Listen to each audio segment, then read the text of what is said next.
So it's a tricky one. I can only picture it. Okay, welcome everybody to the May meeting at the Bingara Council Chambers. Calling for apologies. I have apologies from Councillor Michael Collins, Councillor Sarah Crump and General Manager Leah Daly. Could I have a mover and a seconder, please? Councillor Sherman and Councillor Crispin. Those in favour say aye. Okay, confirmation of the previous minutes. Can I have a mover that the minutes from the ordinary meeting held on the 30th of April 2026 as circulated be taken as read and confirmed? Councillor Wilmot and Councillor Gill. Those in favour say aye. So is there anyone that would like to declare an interest in any of the items on the agenda today? No? Okay, moving later on, right along. So we have a couple of late items. Can I have a mover that the council agree to the consideration of a late report titled 8.10 Adoption of Financial Governance Policies, and that matter be considered in the officers' reports? Can I have a mover, please? Councillor Coleman and Councillor Crispin. Those in favour say aye. Aye.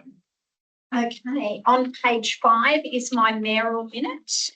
I would like to move the mayoral minute be noted for information. And could I have a seconder? Does anyone want to ask anything about that? Councillor Gill, second that. Those in favour say aye.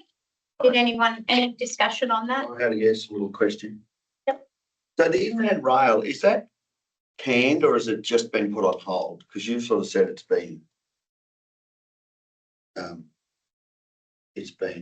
stopped. It has. It's been canned. Yeah, thank you. Permanently. Yes. Yep. Yes. Until a change of government. Yeah, right. I just thought that was going on hold. No, they've stopped it and yeah.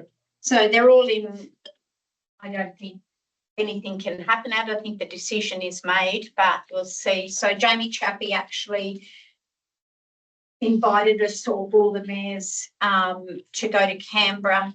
When was that, last week? Yeah, last week. But it was like short notice. I couldn't get there, Sean couldn't get there. And then he didn't end up getting a meeting with the minister. He got the meeting with the chief of staff after that. Darryl Tiemans, I think, was the only mayor in our area that went.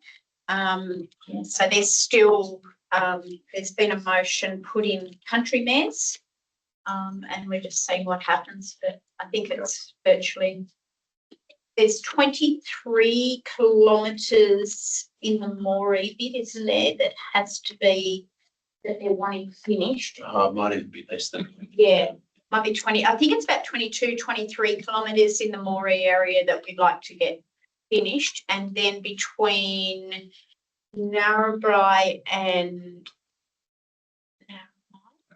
Narrabri, there's 300 and something kilometres. And yeah, that's what,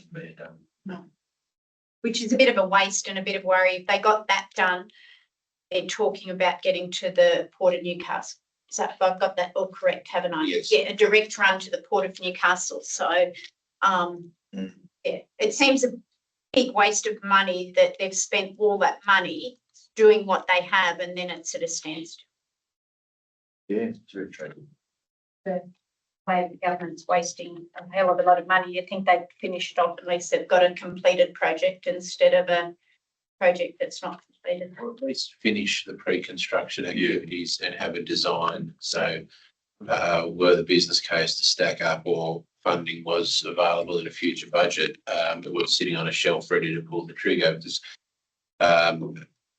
it's my firm view that a lot of the cost blowout was because they were packing their parachutes in the air. They were starting, construction had started, and things like level crossings for affected farmers had not been decided or resolved.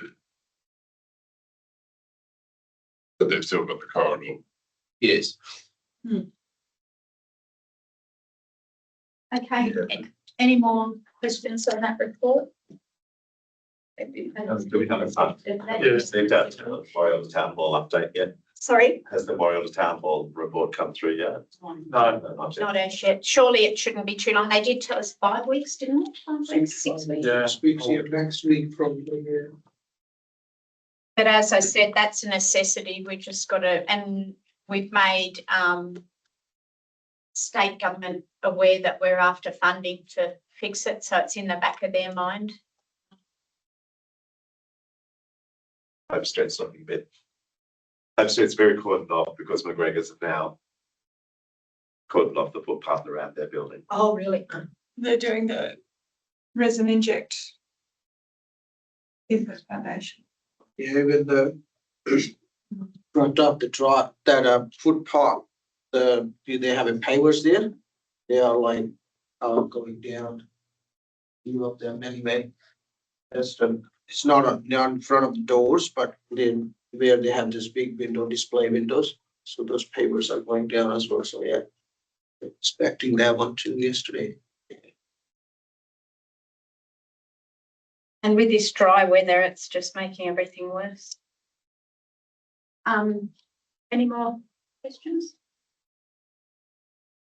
Okay, we move on to item 8.1, Executive Services Report on page 11. And Justin will take questions on this as there is an apology. Hopefully we can collectively take questions on it, but there may be a few more notice than normal today. Any questions on that report? Only that I noticed that the wreaths Gwydir used during Anzac Day services are not appropriate.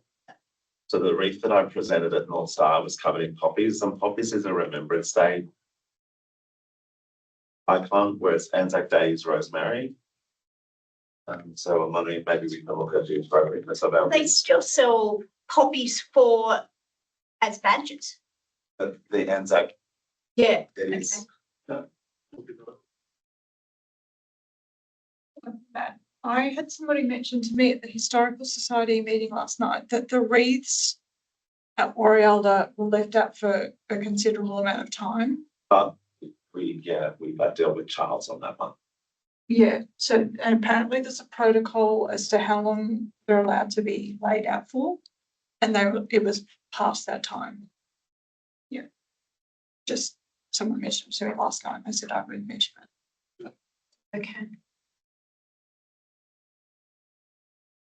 A couple of people from Gravesend about the Anzac Day, after the Anzac Day. Councillor Collins not here, but yeah, they really said that they are so grateful that after that, Councillor Collins did some cleaning and all those park stuff. I mean, I don't know how that was involved, but they came to the cafe and they were mentioning how great that was it. And then how grateful they are about Mick Collins, Councillor Collins, that they're really, really grateful that he did a great job and afterward did some sort of cleaning stuff. Who Councillor Collins cleaned up. Yeah, so they're grateful for that, yeah. And the Anzac Day services, I think they were really good right around the region. Yeah. The North Star service was amazing. It's going to be my go-to service. Yeah. In future, it's an amazing service. $50. Yes. Wow. Yeah. And I was really impressed with Horton. I went out to Horton early in the morning for the dawn service, and I think there's about 70 people there, and they had the big new monument out the front, and it was really special. So yeah, and these people, we've got to remember, in every village and every town, and not just, well, I'm presuming it's not just in Gwydir, people volunteer their services to do this. And I don't know how we get it out to the younger generation, because, yeah, when all these people stop doing it, I don't know whether there's people going to step up. Maybe there is, I don't know, but it's in a lot of volunteer. We have, in Gwydir, we have so many volunteers that do so many things that just, whether it be the shows, and yeah, we're pretty lucky. And you do talk to city councillors and they can't believe what the volunteers that we have for all these different things. So, yeah. Any more questions on section 8.1? Okay, could the officer's recommendation is the report be received? Could I have a mover, Councillor Sherman, and a seconder, Councillor Bishton? Those in favour say aye. Aye.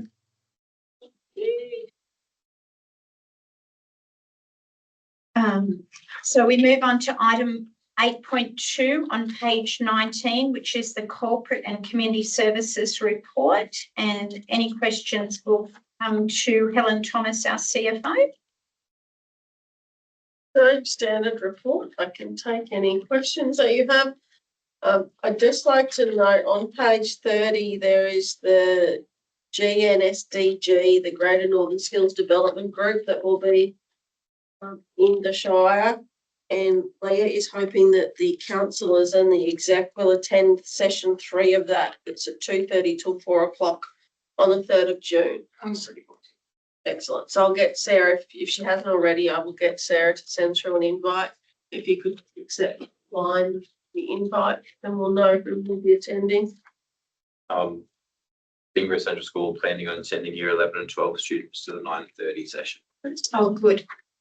So 2:30 to 4. Yeah. What day? The The 3rd of June. So no, it won't cover obviously the last few weeks, but anecdotally, how has it been with the visitor information centre here? Very good. Good. Yeah. It's fixed up staffing issues that we've had trying to keep everything open. Service New South Wales is working fantastic here. Centrelink is the same. It's been great. And people are finding it Yes, easier. they're finding the Vic door easier than they're finding our front door. So I think our Vic numbers are slightly higher than they actually should be because people are actually coming through the Vic and then coming around to customer service. So we are investigating what we put on our front doors, whether it's our opening hours or just our logo, to kind of make the front door stand out a bit more, which is surprising, but just little teething issues that yes. once you have a building in use, these things. The door frame's a different colour, so for those who know where the door is, it's not hard, but obviously when you first walk up there and you don't know what you're looking at, it's tricky to find. The signs outside might be the go. I just don't want to cover all the glass. It's beautiful and Yeah. open, and you start putting signs up everywhere, it detracts away from the openness of the building. So Interesting. The merchandise sales in March was so big. Mm. I don't know what it coincides with. Oh, probably the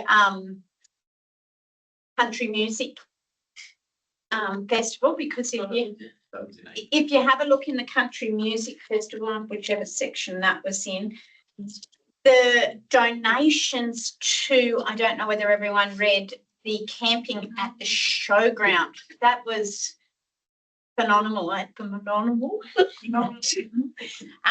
And like it was 3,000 and something dollars, I remember reading, and that's money that we normally wouldn't have put back into camping. So I think the RSL need commending as well, because that's again a volunteers thing, and they volunteer and they put on that weekend, and it's not just beneficial for the RSL, it's beneficial for the whole community, because you've got people camping and they're going into all the shops, and and I've had people talk about, oh, it was so busy, shopkeepers. So yeah, that generates money to the whole Shire.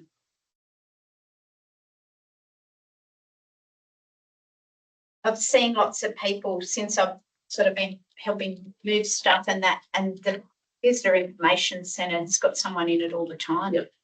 And volunteers are keen. We've had to actually put extra chairs in there over a weekend because our volunteer numbers are high. So. And if anybody asks, whereas we used to only do the Roxy tours Monday, Wednesday and Friday, now the Roxy tours are anyone wants to go, which is really good because before people were getting quite cranky that, you know, they weren't going to be here the next day or that time. So Roxy Tours, once the building's getting painted at the moment, but that should be finished by the end of June. And then it will go back to. Yeah, we are still doing tours. You just can't go through the candy bar and all that because it's all getting painted. But yeah, having it here means we can do the tours whenever anyone rocks in and says they'd like to have a look. They can. Does that mean like someone can get up from visitor information and go and Yep. someone can come? So we close the front visitor information centre door and just put a sign on said please access through the main bit. The staff see them and then they'll just go in and help them. So. Which was the whole idea of having the one-stop shop and having everybody here, that it can be manned all the time. Okay, any more questions for Helen on that?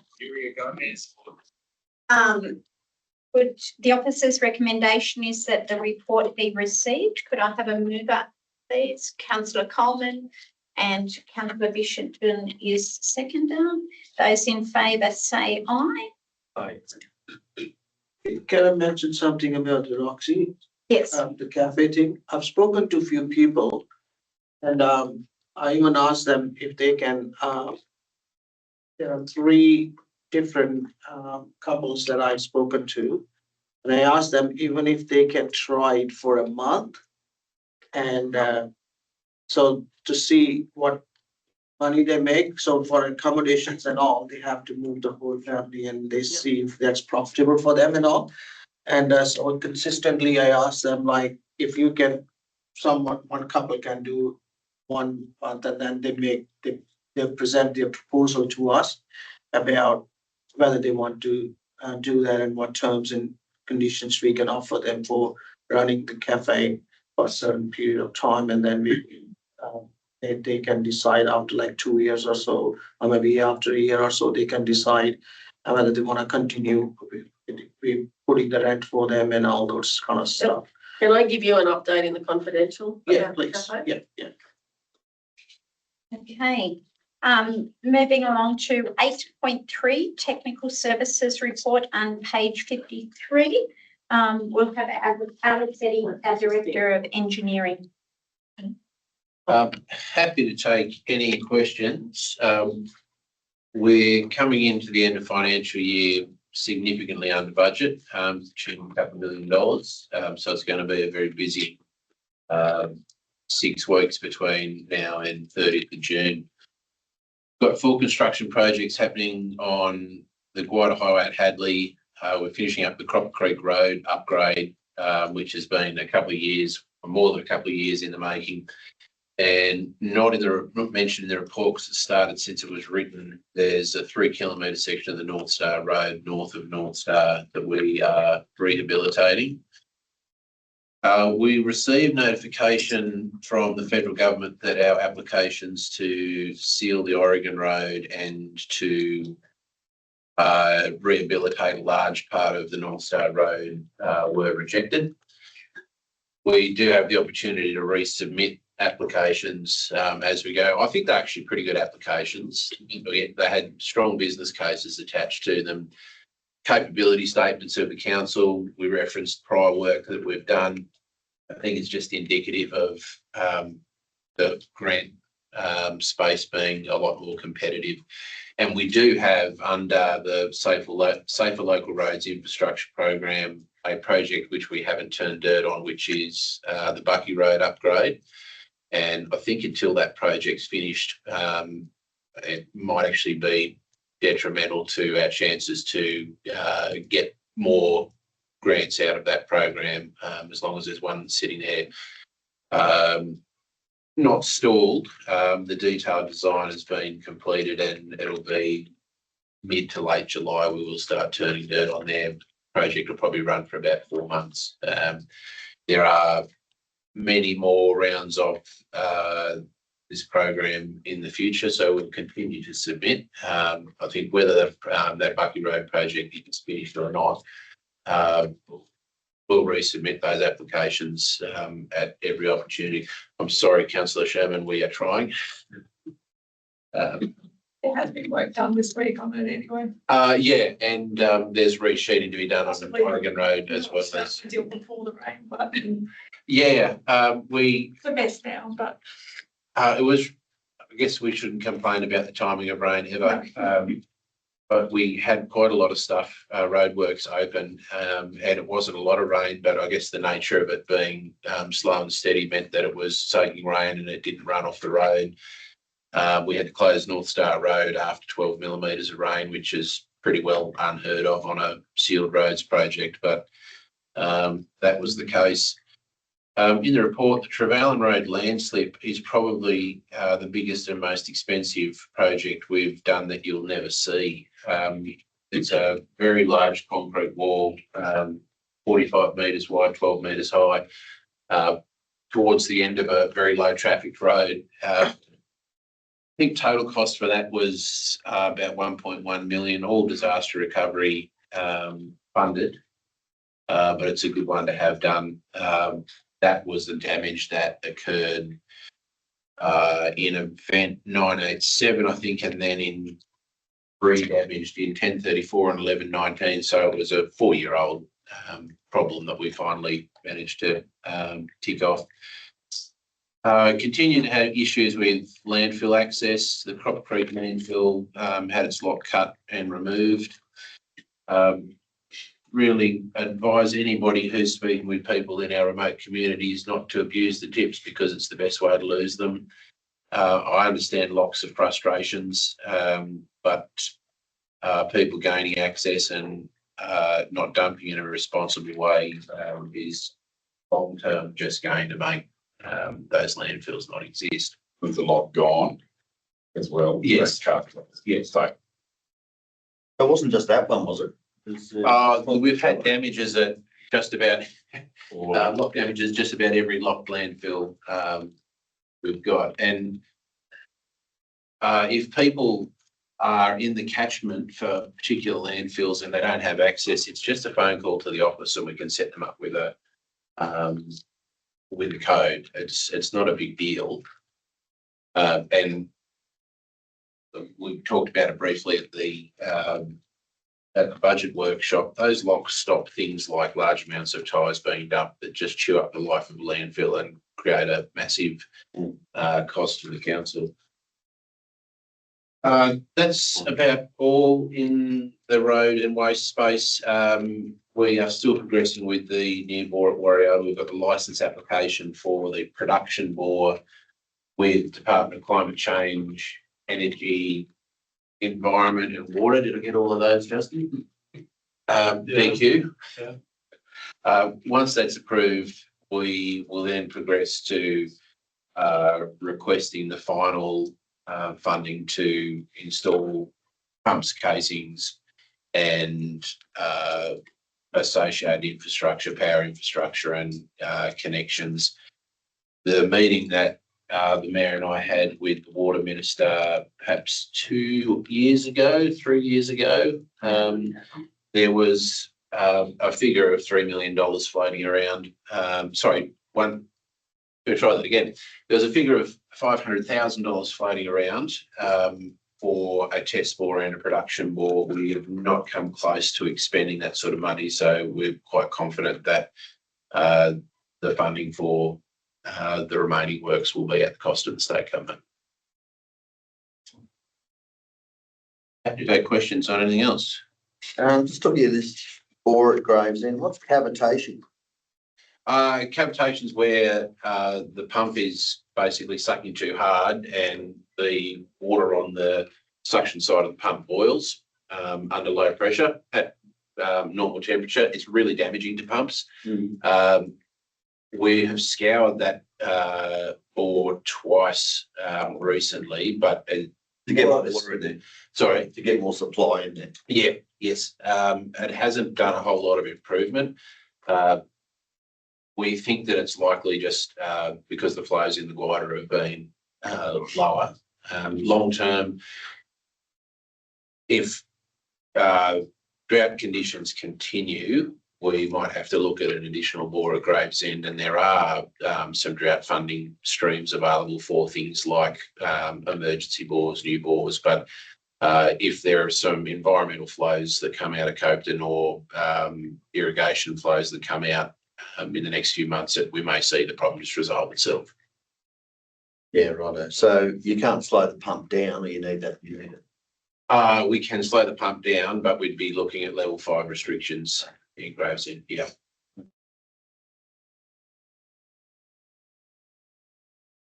Any more questions for Alex?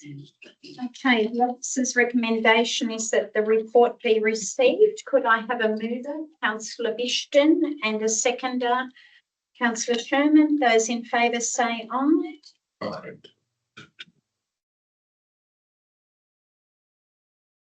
Okay, moving on to item 8.4, business and strategy report on page 62. We have Justin Helmuth, the Director of Business and Strategy, to take questions on this.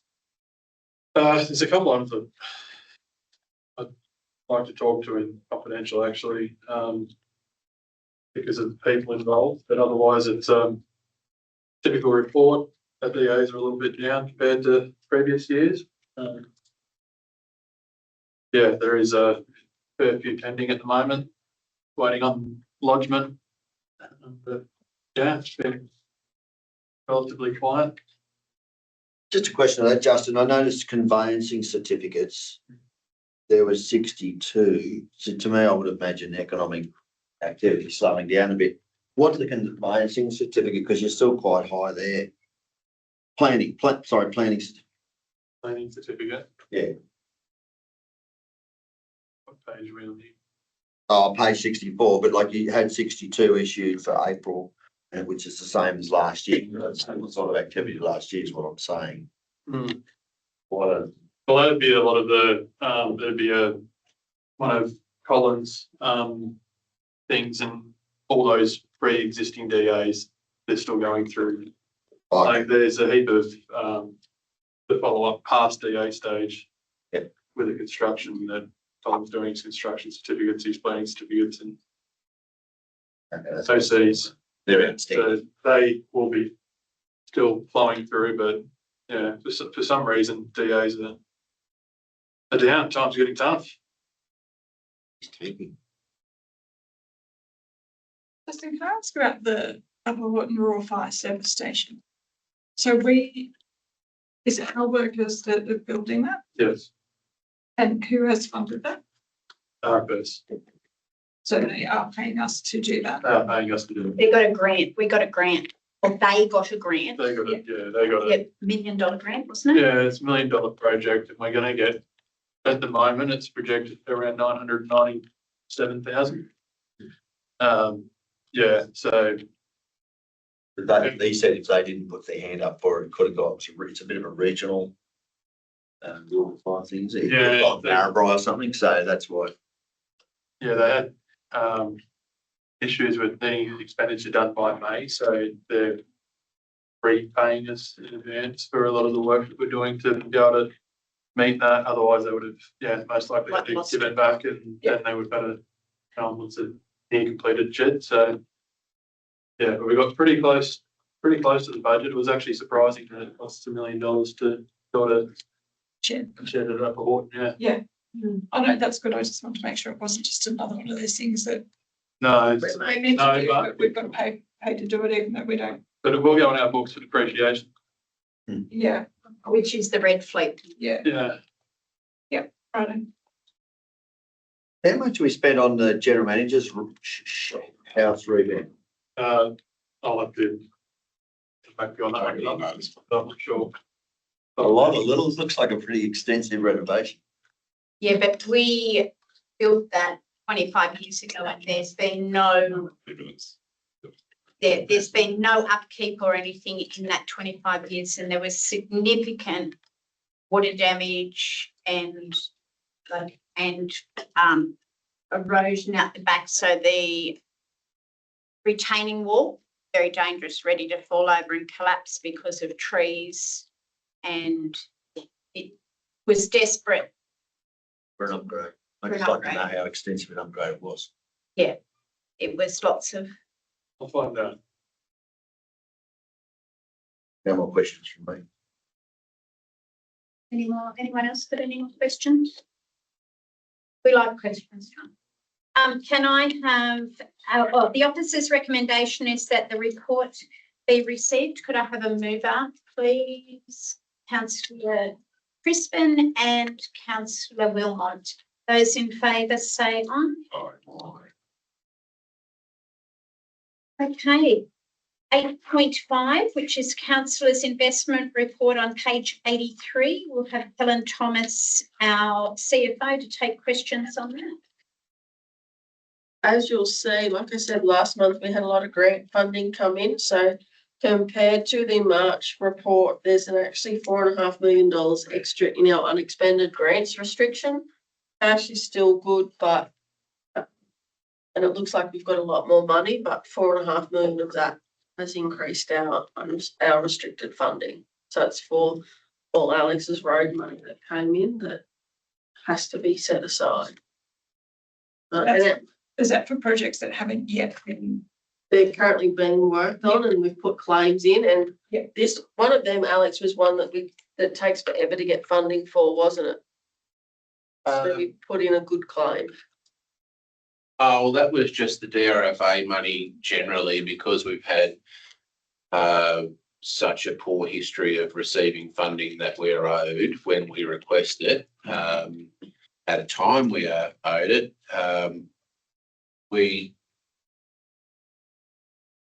I'll call a spade. We inflated our forecasts to say that we'd be spending 90% of the money in the next quarter, with the expectation that of the $12 million that may be owed to us, we might get $1 million. They paid a lot of it, and are now asking questions about why we haven't spent it in the quarter.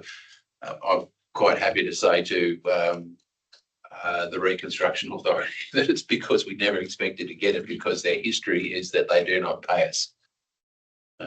Far better off in our bank being restricted and being spent as we do it than spending that and having to find funds for it. Do we still have any projects that have been completed that we haven't been funded, haven't received the money? No, disaster recovery, we are up to date. So the first 3 events that we had have actually gone right through, and we've received the whole of life claims for them. So they are done and dusted. Pretty much all our grant projects, yeah. Which is good, because we were waiting, weren't we? So yeah, the unexpended grants, the money we've got that's been forward paid to us is $13.5 million. So, which is fantastic. And you'll see rates are slowly climbing again. The new company we've gone with for debt recovery has worked really well with just that first lot of letters going out. We've had a lot of phone calls and payment arrangement, and other people have just paid it in full. So that's working really well too. Any more questions? Okay, the officer's recommendation is that the April 2026 monthly investment and rates collection report be received. Could I have a mover and a seconder, please? Councillor Wilmot and Councillor Sherman. Those that's in favour say aye.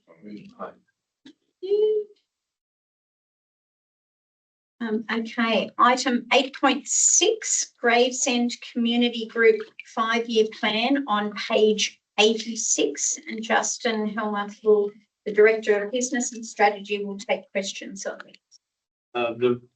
Just want to point out that the one that you have isn't the one that's gone online with the comments still in the side of the attachment. That was a mistake.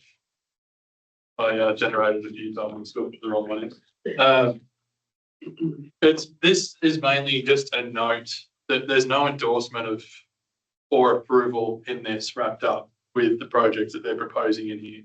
It's about just showing the intention of the section 355, and I think it puts them in good stead when they're coming to us for funding and assistance, that they're showing that this was in their plan all along, the same way that we do our strategic planning. And I just think it sets a good tone for the other section 355 committees as well. So that's why I've included it. It's there for note, and that we're aware of their intention. Congratulations to them.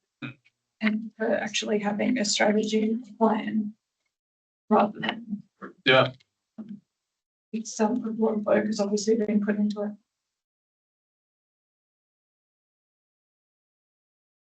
Okay, any more questions for Justin on this one? No.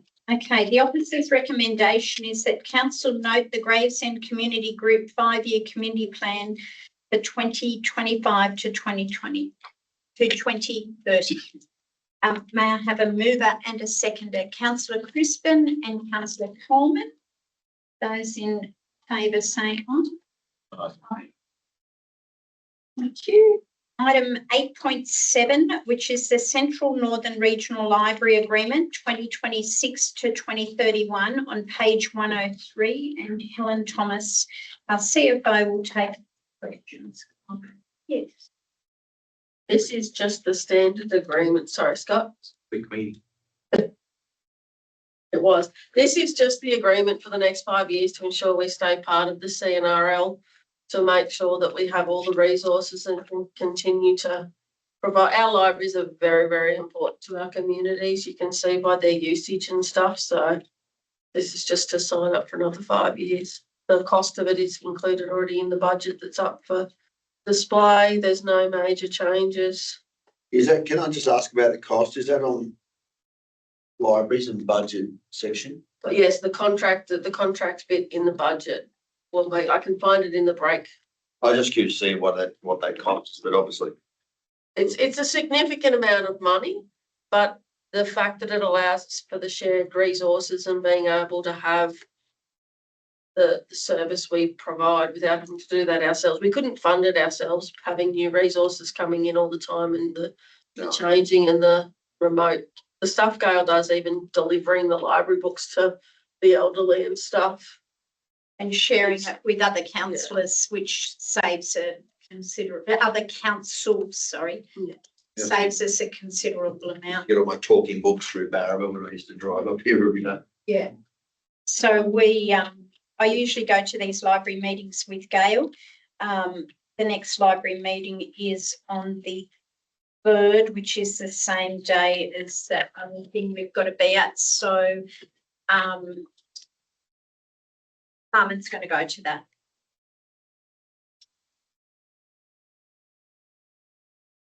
Any more questions for Helen on libraries?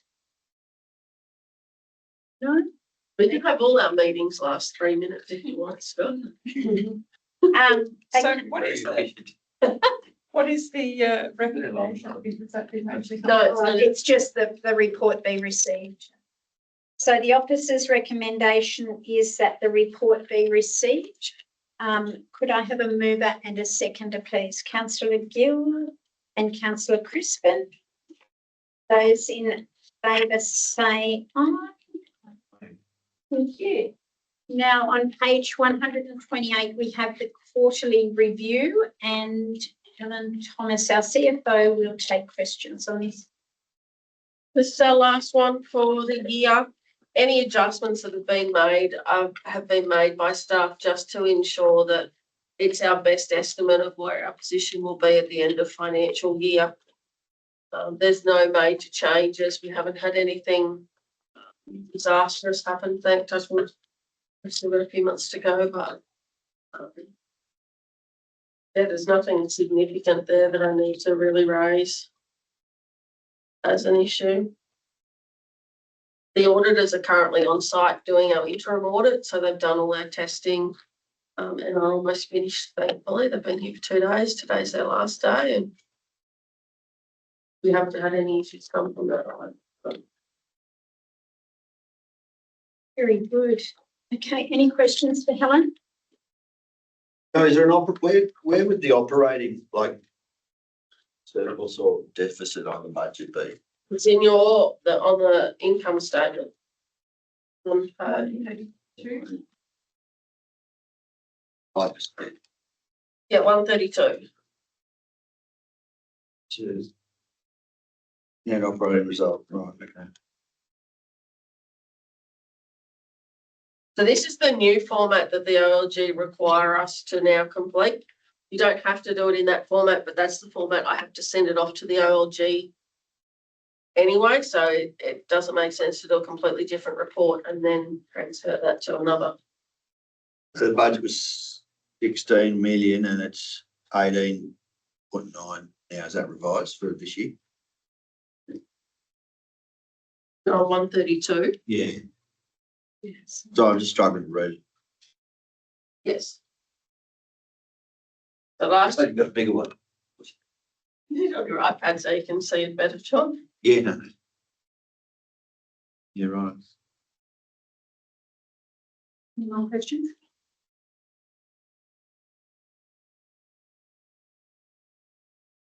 No more questions for Helen? Okay.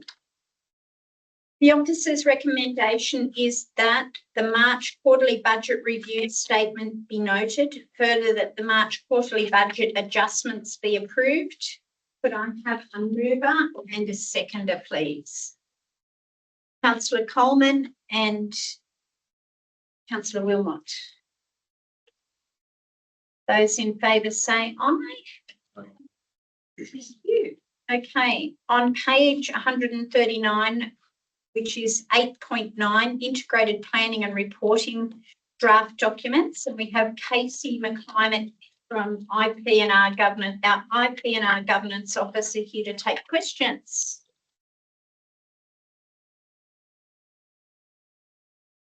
There's a lot of work that goes into this, as you can see by it, and it's a very well done. We'll note one mistake I've got noticed in there is that our new caravan park cabin fees weren't put in here that you can see, but there's a different tiering of them. They were 95 and 9 pretty well across the board. We've increased them for a 6-person to 135, 4-person 125, and the deluxe and the standard, sorry, the deluxe 4-person 125 and the standard to 115, but they'll be added and amended before they go up this afternoon. So these will come into effect from the financial year. They will. So the fees and charges, I mean. Yeah, they'll all go on public display for 28 days and the community is invited to provide any feedback.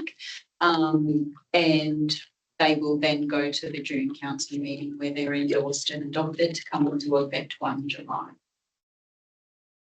There'll be opportunity, which like the staff will continue to refine anything that they find and update to make sure it is completely accurate. There has already been one change. So interest on overdue rates got gazetted only a few weeks ago and it's going down from 10.5 to 9.5%. So that's been reflected, hasn't it? So yeah. There's always stuff that will constantly be changing that will just keep updating during the month. So it's as close to perfect as we can get it. And any of those changes that are made will come to you in the June council meeting so that you're aware of what has been changed. Do you generally get much community feedback when that? Not generally, no. A lot of people, I'm sure, don't even could. If you're coming to the ARIC meeting next week and you've got this copy, keep this copy because it makes up most of the ARIC meeting as well. Very tricky. Just try to. So in other words, you don't want to print it off again. I want to print them all out again. Is that something else?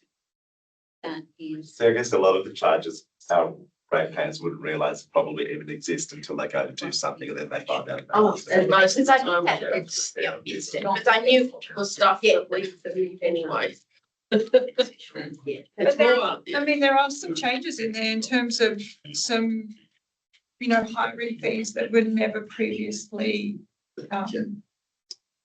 there were no previous hiring fees and now there in will be, yeah.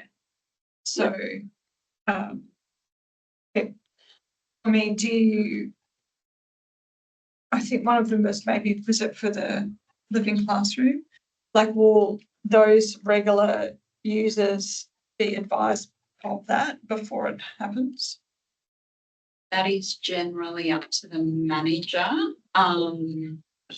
caravan parks, for example, our long-term residents, they get notified of any changes to fee increases or decreases, what have you. Gyms, for example, members will get notification that there'll be changes to those memberships.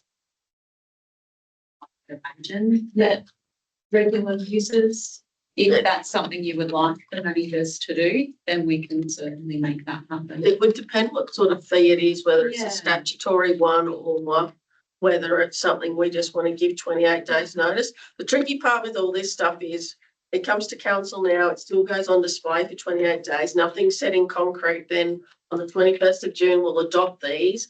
Then we've got to get letters out to people. So then it's probably not till the end of July that they'll change in that they won't have had their 28 days notice, if that's what it is. Yeah. It's just marrying all of that up. Yeah. Because at the moment, if you guys decide over the next month that you want to change any of them, then there's still opportunity to change them. Absolutely.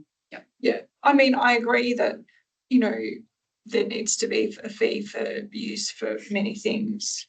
It's just, I guess, good practice to let people know it's coming. Yeah, especially if they're, you know, regular hires of certain function, central facility or whatever. So, We can definitely do that. Good idea.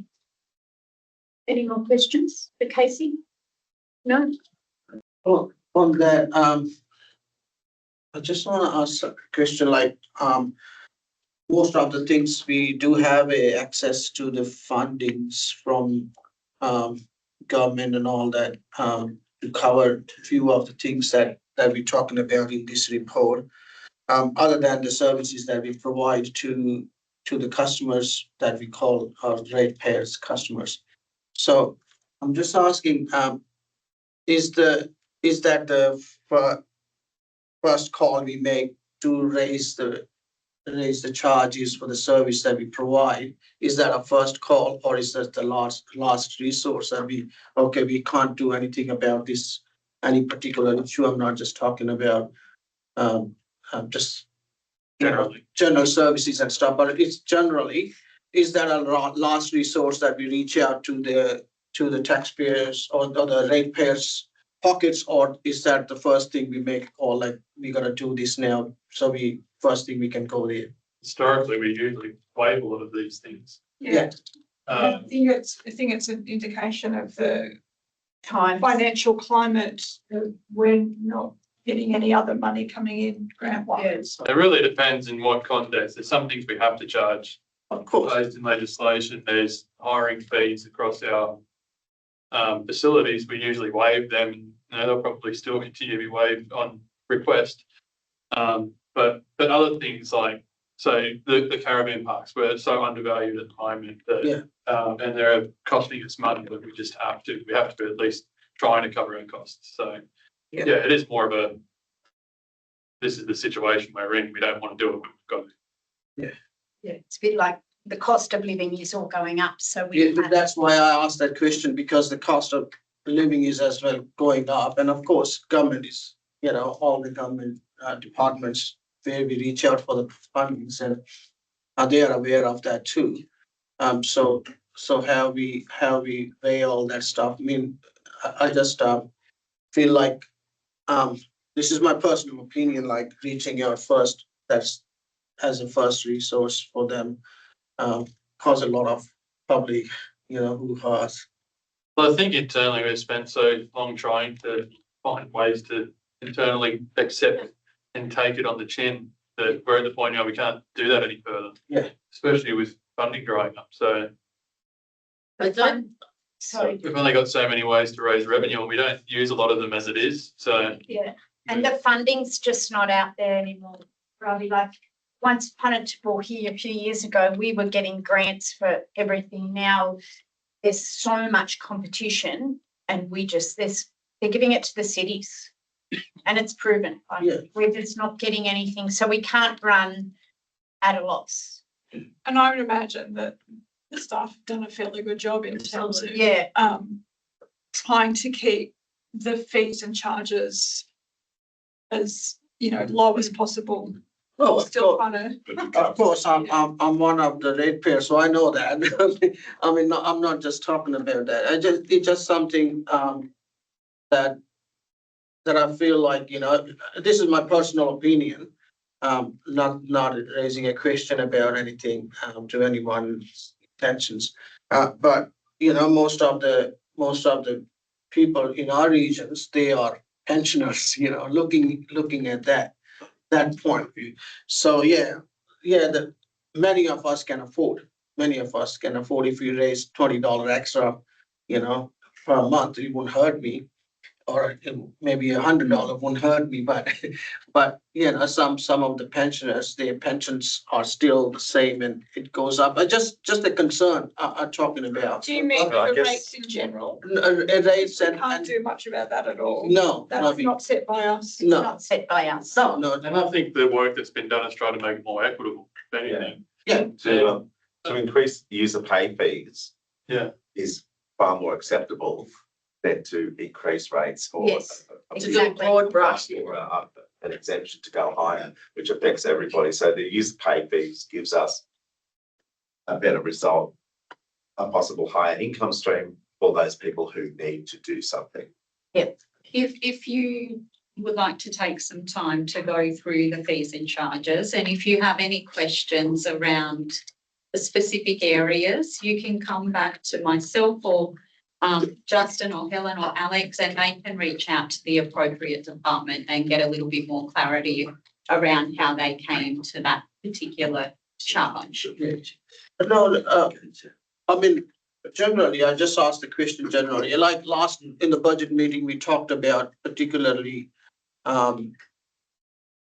want to bring our every department in profit, and that to bring anything in profit, we have to add certain kind of parameters so that we can bring that from breaking evens to profit, which is a good thing that if a councils have extra funding, we can use for other projects and stuff like that. But having the drive to bring into profit can cause certain area to. I think our target's to break even. if anything, Yeah, Not to not be in generate profit, just to be even. That's why there's such a push for all of councils to get, instead we get 0.5% of whatever we were getting before to get that 1%. Because at the moment, council doesn't get untied funding.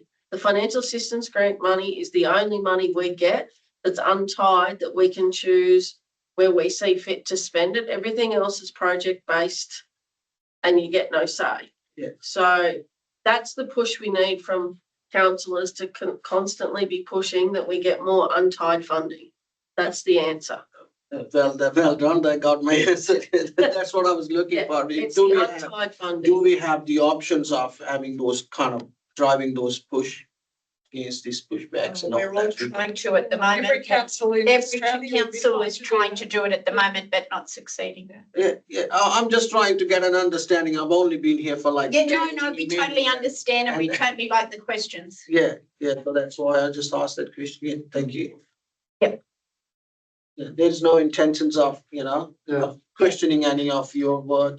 I totally trust you guys, and Yeah. personally, I totally trust you guys. They're the key You're words. not a good job of character, Rob. Yeah, and we just, if we don't ask questions, we don't know. We all ask questions, so it's good. I mean, rates are going up, sort of every council in New South Wales, I imagine, and fees are probably creeping up. I think ours are pretty modest, aren't they? Anything else for Casey? Not good. Okay. The officer's recommendation is that Council 1 endorse the draft integrated planning and reporting documents, including the Community Strategic Plan Delivery Program 2026 to 2030, Operational Plan 2026 to 2027, and Fees and Charges 2026 to 27. 2, place the draft documents on public exhibition for a period of 28 days in accordance with the Local Government Act 1993. And 3, receive a further report following the exhibition period summarising submissions and recommending adoption of the final documents. Could I please have a mover and a seconder Councillor Crispin and Councillor Wilmot. Those in favour say aye. Thank you, Casey, for your hard work. Okay, item 8.10, which is the extra document, adoption of financial governance policies, and you'll find that they're printed separately, and Helen Thomas, CFO, will take questions. These are just updated policies that council has always had that were out of date, and with the auditors being on site, we needed to ensure they were up to date. So it's simply our investment policy and our plant replacement. I know Pete Callahan, and our fleet person, has done a lot of work. He's continuing to do a lot of work to get the best value we can out of our plant replacement. Can you outline broadly how this differs to the previous policy? So the investment one doesn't really differ. Okay. The fleet, I'm not sure. I can, speak to that. The previous policy included some outdated benchmarks with respect to hours or kilometres that are best to turn things over at. The previous policy had 10,000 hours for a grader. 8,000 is really the sweet spot now. This policy also acknowledges that there are cases where buying used is a benefit to council. And we have had several used purchases in the last few years that if we're buying from a reputable source, and Westrac, the Caterpillar dealer, is probably a good example, somebody else can wear the first hit of depreciation before we take a piece of land. The other thing, probably the key point of difference is this policy presents a 10-year rolling plant replacement plan to council. The yearly replacement plan will come from that 10-year plan, but with delegated authority to the general manager and staff to determine what's the appropriate plan to turn over at that time. Because generally speaking, if we were to adopt everything, all the benchmarks contained within this policy, we'd be looking at plant replacement significantly higher than we're currently doing. So we need to be making educated decisions, and it's very difficult to do that if we're adhering to adopted 1-year plant replacement policy for the financial year. So 8,000 hours to take drop for a grader, is that because you're sometimes buying good second-hand stuff? No, 8,000 is just considered an industry benchmark. The Institute of Public Works Engineers were the ones that have done the hard yards in coming up with these figures. But a lot of these hours listed in the policy are kind of the equivalent of the old psychological barrier of 200,000 kilometres on a car. You always wanted to get rid of it before that point. Now it's past that now. But there's a point where we can sell as a council to private industry an 8,000 hour machine to private enterprise or to the agriculture sector is still got quite a lot of value attached to it. Yeah. It's just a dollar thing. Spend 200,000 fix it. Councillor Coleman.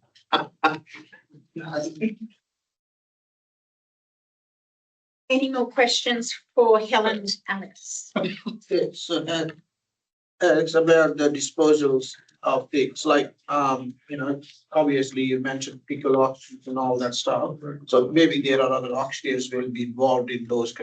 Anyone who gives a tip. Absolutely. And pickles is not always, or using an auction house is not always the best way to dispose. And something we're trialling this financial year is where the income is not immediately needed.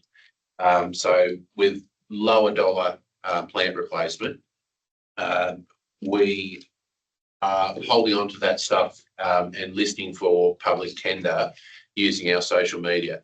The issue of sending something to Pickles or another auction house is you are selling to the highest bidder on the day. Unreserved. Somebody who's going, to an auction with the intention to walk away with a grader, or a car or a ute, whatever it might be. Whereas if we can advertise over a period of months, if we don't need the income back into our plant replacement fund immediately, then we can potentially wait for a buyer, who's prepared to pay a fair market price for what that machine is. Because that's why I asked that question, because the auctioneers, they have quite a lot of, fees involved in that. So yeah, you can lose a lot. They've got the contacts as well, and that's probably the trade-off. And we know that if a machine goes, there's a very high chance that it will be sold. But we certainly see there's a greater opportunity for us to have more revenue from plant disposals if in the first instance we try and dispose of it ourselves. If we're approaching a time where it looks like it's not going to move and plant replacement budget needs some of that income back in, that would be the point where we'd go to Pickles or somebody of the sort. Thank you. Any more questions? Okay, the officer's recommendation is that council adopt the plant, fleet and equipment replacement policy, place the draft documents on public exhibition for a period of 28 days in accordance with. I was about stuffing up. Oh, Sorry, I've stuffed don't up the need sheet. It's just the first You thing. just need to accept them. okay. The officer's recommendation is that councils accept the plant, fleet and equipment replacement policy. May I have a mover? That's Councillor Bishton and Councillor Coleman. Those in favour say aye. Aye. Thank you. Thank you. Now we'll move on to councillors' reports that aren't confidential. So we'll go around the room and go to Councillor Coleman. Couple of things. I'm going to have a meeting with the committee of the cooler type tractor pool to try and find out some more information. Hopefully have it again. We did talk to them and we did, I think they will run again. Yeah, Chris just wants to have it. Yeah. Yeah, What I'll be able to do other than convey across to you guys, but yeah. Was the padlock cutting culprit caught on camera, the cropper? No. And just some trees on a bridge, about 8 kilometres north of Coolitite. This is like trucks breaking the branches off and ending up on the road. It's like Our Twitter head is currently under repair, but happy to get that machine it's locked not out. like that far encroaching over the road on that bend. 8 kilometres north of Coolitite. Yep. Not long before we turn off. That is all. Thank you. Councillor Bishton. No, the only thing I do have noticed that was involved yesterday in working bee at the jockey club. They're feverishly putting up new rails, and which were provided by Racing New South Wales. They're very flimsy, but they're meant to break if a horse hits them. So putting up a new rail, and they're using the old rail on the outside. So it's a fair bit of work there. They've got a contractor, but they're using a few volunteers, so it's good to see. Thank you. Nothing else? Thank you. Councillor Wilmot. I've had a couple of people, and it's on one hand it's positive, on the other hand it's not. Caravans in Stephen Street, Warialda. Sorry. The caravans in Stephen Street, Warialda. Yes, there are a lot of them, which is a great sign for Warialda and the Beaver because they stop at both communities. 2 people have questioned the lack of signage pointing out the new parking facility, or that the signage is not highly visible. That's something we've been discussing internally, and I think it's not just caravan parking that we need to expand. I think it's usage of that green space as a whole. In the broader context, one of the key things is going to be the walkway from Stephen Street through to the green space. We have been talking with Transport for New South Wales. It's their roads that I signage did need to point go out to on. these 2 people that it's Transport Yeah. South Wales. Look, they're receptive, that they haven't shut down the conversation. They've certainly said that, there's avenue for better signage. Coming from, the north, so down Stephen Street, we can control the signage until we get, to the highway. And I think we can do a better job of what we've got there. So certainly on the radar, we've made the same observations and, yeah, we want to see more cars and caravans in that park. As I said, it's a positive as well.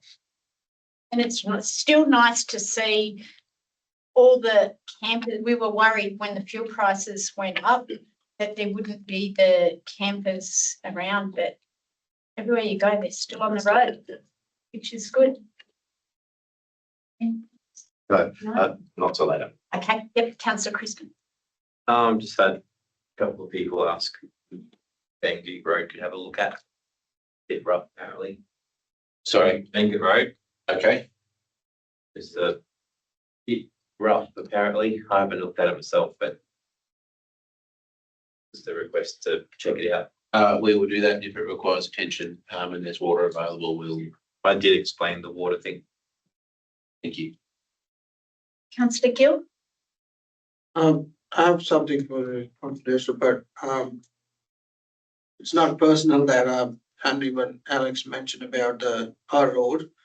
There's quite a lot of dead branches around there, and yeah, so you know, I personally do a lot of mowing on my side, which is all right. I'm not worried about it because that's what you do.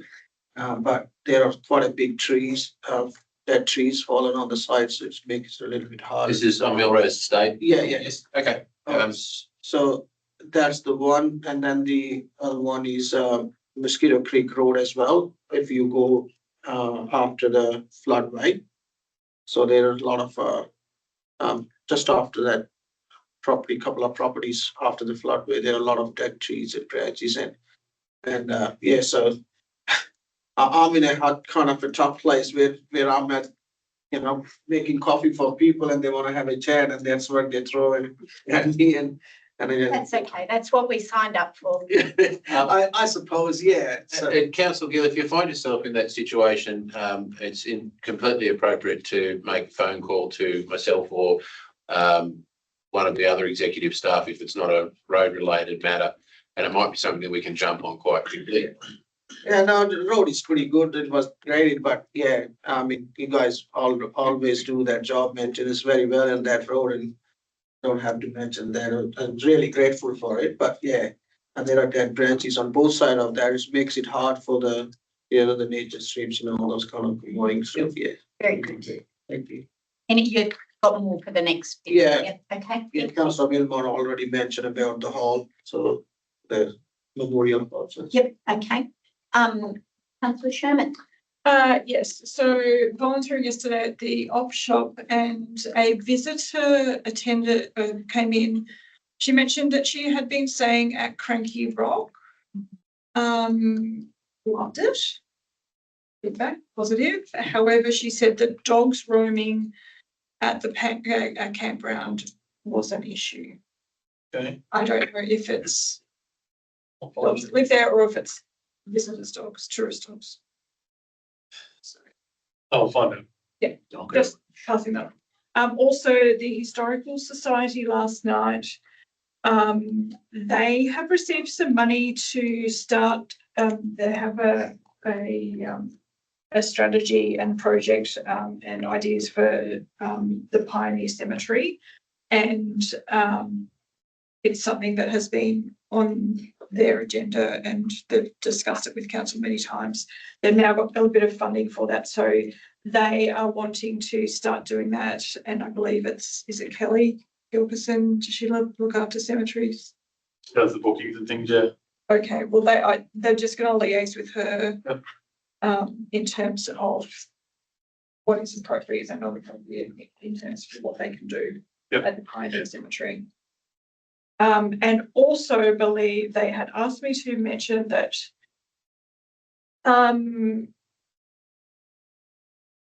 they've got a project that they're doing at the regular cemetery, and they're putting up some plinths and everything. So they want to know if that they can start doing that. I think they were going to do it with council workers. Yeah, I'll get Kelly to talk to them because they changed the act around and there was certain steps you had to go through before you could go and adjust grave sites. But Yeah, I'll get her to clarify that. Yeah. Yeah, okay, that's fine. As long as, yeah, if they're working with Kelly to do that. Yeah. But I think that was it. And the grants, like the community grants that the council gives out,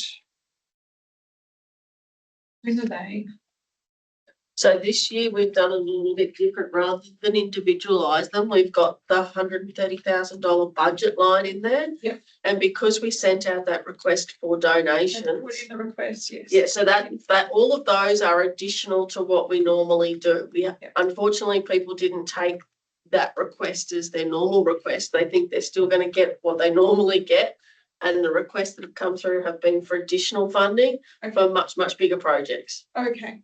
So they will have to come to council once you adopt your budget for what the donations are, and we do all the standard stuff, divvy up the rest. Okay. Because they're all big projects that people have put in for. Okay. And there's only it's $130,000 of actual cash donations, and a lot of that gets chewed up just with the standard stuff. So it's going to be a bit trickier this year. And it goes back to, But if they've put in the application already. We've got it. Yeah. Okay. Yeah. We've just got to compile it all and work out what's left, make some recommendations. and try and get some grants. Yeah. The other thing goes back to what we said, I think in the budget meeting, we really got to put it out there to all the sporting teams and that just how much they get from council, because they still want more. So we have to say, well, council is really a gold sponsor, because what we do with marking the fields and mowing the fields and watering the fields and the cost of the electricity for the lights and The in-kind donations don't seem to be included as donations towards community groups. Unfortunately, they see that as that's what council should be doing and don't put an actual value on that. But unfortunately, we're at a point where that's got to become part of the value, that when we're doing all that in-kind stuff, we can't also then be giving thousands of dollars on top of that. they, I think I'm trying to word a letter to get it out there to make it just what we do in kind, because I know, well, for instance, if you were to go and play cricket in Tamworth Shire, you have to hire the fields, whereas we don't do any of that for our senior league, minor league, cricket. Even our lights at night time. At the lights at night, that's all in kind. So we really need to put it out there, just what we do. And I think it's up to all of us to just like be nice about it and just promote it and say, hey, we're so lucky that this is what we do. Okay, so we might break for morning tea and then we'll come back and go into the confidential meeting. Everyone happy with that?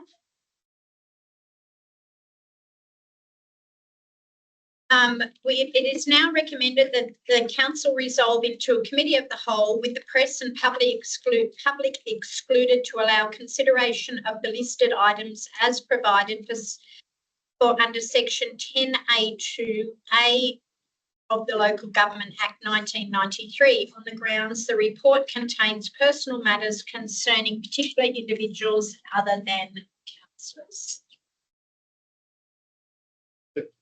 Can I have a mover and a seconder, please?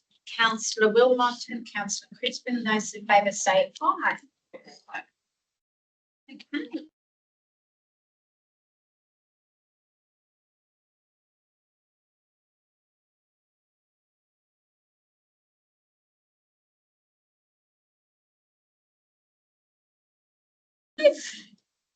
Could I have a mover and a seconder, please? Councillor Crispin and Councillor Sherman. Those in favour say aye. Aye.